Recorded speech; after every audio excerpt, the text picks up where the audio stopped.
ওমা হ্যাঁ, আচ্ছা কি রান্না করছো এটা? কি এটা? পুঁই পাতা দিয়ে ফ্যাসা মাছ পাতায়। পুঁই পাতা দিয়ে ফ্যাসা মাছ পাতায়। আচ্ছা, এই যে পুঁই পাতা ফ্যাসা মাছ।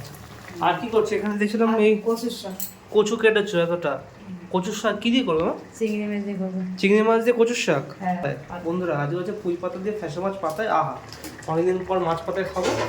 আর এখানে করবে আবার আজকে কচুর শাক, যেটা হচ্ছে চিংড়ি মাছ দিয়ে। আহা, জমে যাবে জমে যাবে। ওমা, হ্যাঁ। আর ডাল হয়ে গেছে? হ্যাঁ, ডাল হয়ে গেছে? হ্যাঁ। তো দেখে ডালও হয়ে গেছে, ভাতও প্রায় শেষের দিকে। যাই হোক, খাওয়ার সময় দেখা হচ্ছে। ও এটা উল্টাবে না, না একদিক থাকবে? উল্টাবো কড়াইতে, পাতা নিয়ে ধীরে। আচ্ছা, পাতা নেই বলে এই যে কলা পাতার অভাব বন্ধুরা। এই কলা পাতার খুবই অভাব, যার জন্য পাতাটা ঠিকঠাক হয় না। যাই হোক, যা হচ্ছে ওই দিকে খাওয়া হবে। ও মা, হ্যাঁ, তাহলে রান্না করো, হ্যাঁ, আমি একটুখানি হাত মুখটা ধুয়ে আসি। হ্যাঁ। নাকি? যা। যাই, একটু হাত মুখটা ধুয়ে আসি। হ্যাঁ, রান্না কতদূর হলো? এই তো। এটা কি ওই কচুর শাক? হ্যাঁ, ওইটা এখনো হয়নি, হবে তাই তো? আর মাছ পাতা? মাছ পাতা একটু হয়ে গেছে। মাছ পাতা কই? আরে ইসাটা, এখানে মাছ পাতা দেখো বন্ধুরা, কমপ্লিট। ও পুঁই পাতা দিয়ে একদম। এটা ফ্যাসা মাছ না? আর একটা ভোলা মাছ আছে। আহা, ফ্যাসা মাছ পাতা অনেকদিন পরে খাবো বন্ধুরা, জমে যাবে আজকে খাওয়াটা।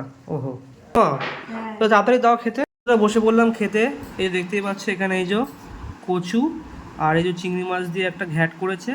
কচু বেশি খেতে ভয় লাগে, তাই জন্য কম কম নিয়েছে। খেয়ে দিয়ে কীরকম হয়েছে। এই যে কচু আর চিংড়ি মাছ, এখানে যে ফ্যাসা মাছ, এই যে পুঁই পাতা দিয়ে একদম দেখতে পাচ্ছ ফ্রেশ একদম ফ্যাসা মাছ পাতায়। আর এখানে হচ্ছে ডাল।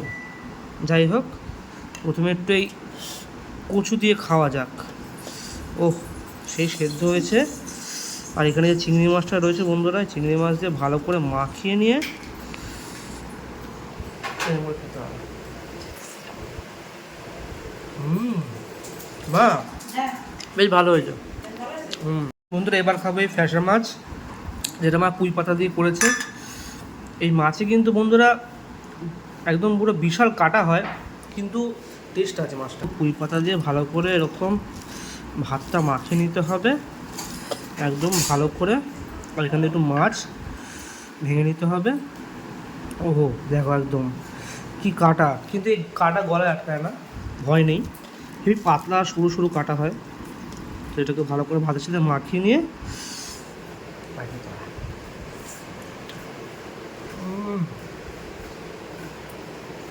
অনেকদিন পরে খাচ্ছি তো বেশ ভালো লাগছে মাছ পাতায়। তো এখনকার মতো এটুকুই, দেখা হচ্ছে পরে ভিডিওতে।